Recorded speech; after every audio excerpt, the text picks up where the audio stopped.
O meu nome é Ray Catan. Devo dizer que a minha infância não foi particularmente feliz e teve muitos traumas e muitas lutas em minha casa. Coisas a que eu não queria estar sujeito se pudesse evitá-lo. Por isso, quando aconteceu, eu tinha 20 anos e vivia em minha casa com os meus pais, e o meu quarto ficava no segundo andar. Por cima da cozinha, e obviamente na cozinha tínhamos um fogão que funcionava a gás, e o que o fogão funcionava a gás. E o que tinha acontecido era que havia uma fuga de gás do fogão. E esse gás estava a vazar e a subir da cozinha para o meu quarto. Por isso, enquanto eu dormia toda a noite, estava a respirar esse gás. Por isso, tentei sair da cama, e o que notei foi que não conseguia mexer uma boa parte do meu corpo. Por outras palavras, as minhas pernas estavam tão pesadas que não as conseguia mexer, e a minha cabeça estava tão pesada que não a conseguia tirar da almofada a segunda ou terceira vez. Sei que se não sair desta cama vou morrer. Sei que algo se passa muito seriamente comigo, só que ainda não sei o que é. Consegui puxar-me para a beira da cama, e caí da cama e caí no chão, e bati com a cara no chão. O que é muito interessante é que no segundo em que bati no chão, sabia que tinha batido, mas não senti qualquer dor, e pensei que isto era estranho. Mas a razão era porque aquele corpo estava morto, e eu já não estava naquele corpo, mas estava a flutuar por cima dele e estava num canto neutro da sala, a olhar para o meu corpo sem vida. E isto não me assustou imediatamente. Na verdade, não me assustou nada. Senti-me eufórico, senti-me aliviado, senti-me espantoso. Na verdade, as cores eram mais vivas, tudo aquilo que eu estava a ver era mais vibrante e vivo. Apesar de estar a olhar para o meu corpo morto, e há uma luz que vem do canto adjacente da sala, e é uma enorme luz branca em forma de cone, como um holofote, que vem do canto adjacente da sala, e é uma luz branca enorme, em forma de cone. E é uma luz branca enorme, em forma de cone, como um holofote, que está a brilhar apenas em mim, não no meu corpo morto, na minha energia viva que está a flutuar por cima dele. E quando começo a entrar na luz, estou apreensivo e há um ser no fim da luz, que não sei dizer quem é.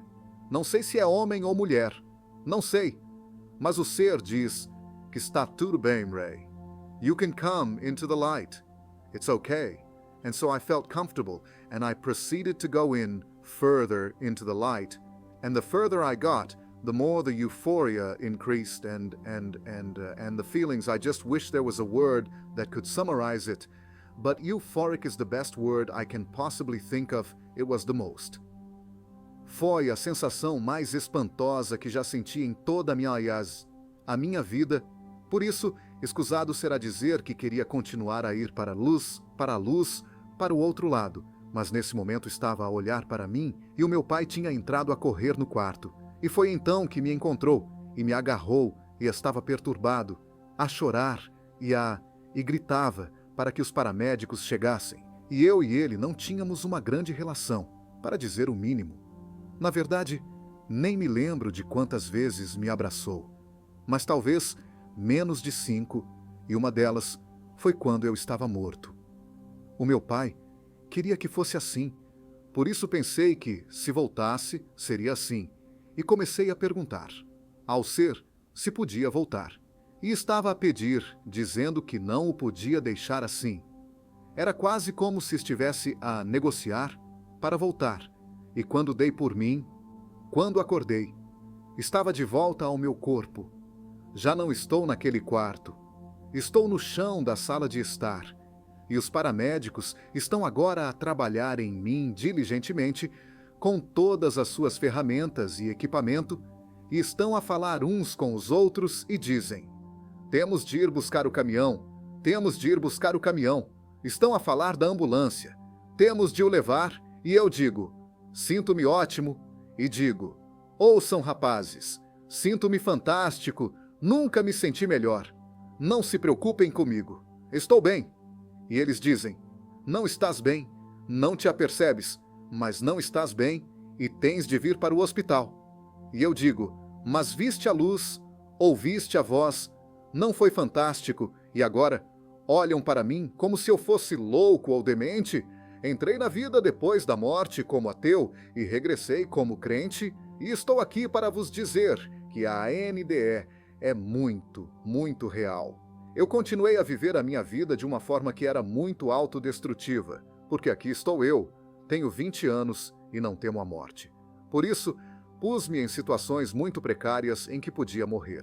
Trabalhei para criminosos e estava num ambiente em que as pessoas disparavam umas contra as outras e eu tentava.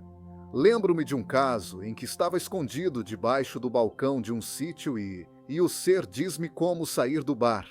Diz porta lateral, porta lateral, porta lateral. E eu disse: não posso sair pela porta lateral, porque o atirador vai ver-me. E ele diz: porta lateral, porta lateral, porta lateral. Então eu disse o que tenho a perder, então vou para a porta lateral, consigo sair. E depois há outro longo corredor que tenho de correr e sair por outra porta lateral. E isso leva-me ao meu carro, e eu nunca tinha estacionado naquele lugar, à exceção daquele dia. Não sei o que me levou a estacionar naquele lado do edifício. Normalmente, teria estacionado do outro lado e provavelmente não teria conseguido chegar lá. Mas, obviamente, o que foi realmente estranho é que este ser estava a guiar-me para fora da situação, e isto acontece muitas vezes ao longo da minha vida e não é apenas uma ocasião. Lembro-me de outra em que era mais novo e estava a nadar no oceano, e fui puxado para o mar pelo fundo e estava muito longe, e estava a tentava nadar de volta, mas não conseguia. Tentava nadar e o pé de baixo continuava a empurrar-me para trás. O nadador salvador não estava a olhar para mim, estava virado para o outro lado. Eu tentava chamar a atenção de alguém porque acho que me ia afogar. Na verdade, sei que me ia afogar. E ninguém estava a olhar para mim. O ser diz: acalma-te, nada de lado e demora o tempo que precisares para chegar à terra. E foi isso que eu fiz. Agora, como nunca teria sabido fazer isto outra vez, sou muito jovem e nadei num ângulo e consegui chegar a tempo, mas estava muito calmo. E quando entramos em pânico é quando morremos, porque entramos em pânico e não sabemos o que fazer. E começamos a respirar. O que fazer? E começamos a respirar. Eu estava muito relaxado, ele deixou-me muito calmo e disse-me apenas o que fazer, e eu filo e cheguei à costa. E foi então que tive de começar a aceitar o facto de que há algo mais, o que é que eu ainda não sei, até chegar ao ponto de conhecer a minha segunda mulher. Mas sei que há mais na vida. Depois da vida, aqueles que são muito religiosos, quando têm um NDE, veem-no da forma como lhes foi ensinado, o que é suposto ser isto e o que é suposto ser aquilo, de acordo com a religião. E ouçam, eles podem ter razão, mas eu o que vejo da combinação da ciência e do NDE, tendo uma perspectiva diferente, eu não digo que Deus não existe, mas digo que ele é algo diferente da forma como a religião o descreve, pois eu diria que Deus é mais uma consciência coletiva, como Jung descreveu, e que estamos todos ligados a essa entidade, e mesmo Jesus, que eu acredito que andou na Terra e foi um ser humano espantoso, disse-nos que Deus está em ti e que tu és uma parte de Deus. Por isso, o que ele está a dizer é exatamente o facto de que somos uma parte dessa entidade e que essa entidade é uma parte de nós.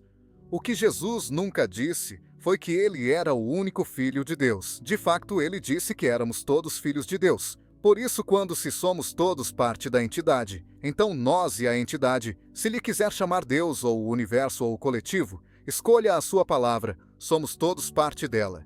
E se somos todos parte dela, somos todos iguais. Não há uma pessoa que esteja acima de outra. Estamos todos ligados a essa entidade energética e somos todos criadores do universo coletivamente. E isso faz mais sentido para mim do que um poder superior singular que toma decisões em nome de todos. Porque se fosse esse o caso, poderíamos acabar com muitas das coisas terríveis que estão agora a acontecer, e a razão pela qual não o fazemos é porque somos coletivos. Somos consciência coletiva. E algumas pessoas são más e fazem parte dessa consciência coletiva, e até que mais pessoas sejam boas e menos más.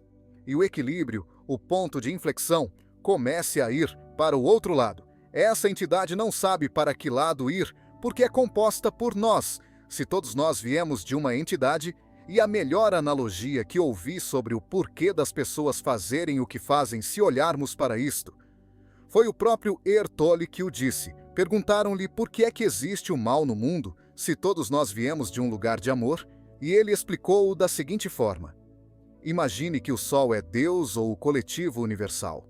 Essa unidade, esse amor de onde todos nós viemos, e o Sol garante que tudo no planeta Terra continua a.